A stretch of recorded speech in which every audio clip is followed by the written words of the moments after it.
Hello guys, good morning. So this video guys, magtatanim tayo ng ginger na nasa ibaba. Nakita ko kasi tumubo na and nag-prepare na rin ako ng lupa para pagtamnan natin to. So ayan guys, so magtanim-tanim tayo guys para mayroon tayong free ingredients sa ating kusina. Napakamahal kasi guys ang bili-bili natin ng mga ingredients na yan. So nakita ko yan na tumubo, so itatanim natin. So ayan.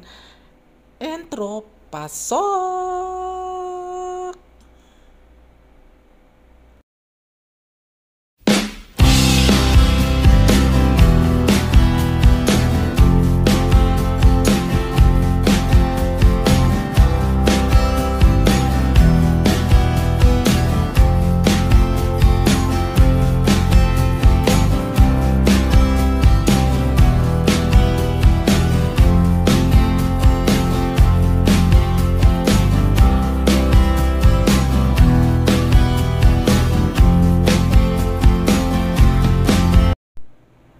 Hello guys, good morning. Ayan guys, ayan tumubong kusa dyan sa ibaba ng lababo ko. So ayan, since may nakita akong tubo na, pwede na yan i-replant sa ating lupa or soil kung tawagin. So ayan, so nag-prepare ako guys ng paso na 3 or 4 para itanim natin yung tumubo na yan na luya para may sarili tayong luya. So ganyan lang ang mabuhay dito sa mundo guys, magsikap at magtanim-tanim para libre ang ating mga ingredients sa kusina. So ayan guys, nakapag-prepare na ako ng black soil, niminix ko na yan kagabi. So now, magtatanim na ako ng luya na may tubo na. Ayan, so mas mainam guys na magtanim-tanim tayo para makabawas gastusin sa ating kusina kasi napakamahal guys ang mga ingredients na yan, lalo mga sibuyas, yung ating garlic.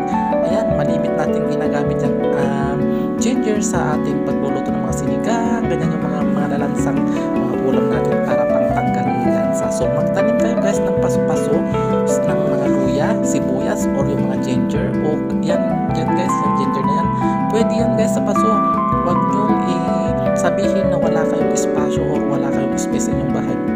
Meron yan kung talagang passion mo ang pagtatanim, talagang gawan mo ng paraan. As you can say, gaya sa akin, nasa abroad ako, bakit ako nakakapagtanim?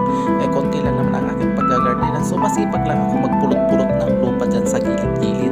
Ayan, as you can see, naitanim ko na, didiligan ko na lang at ilalagay natin sa nursery ko doon sa likod muna kasi patubo lang pa siya muna, baka malalantayan. So yan muna ang ating video sa ating ginger guys. Thanks for watching!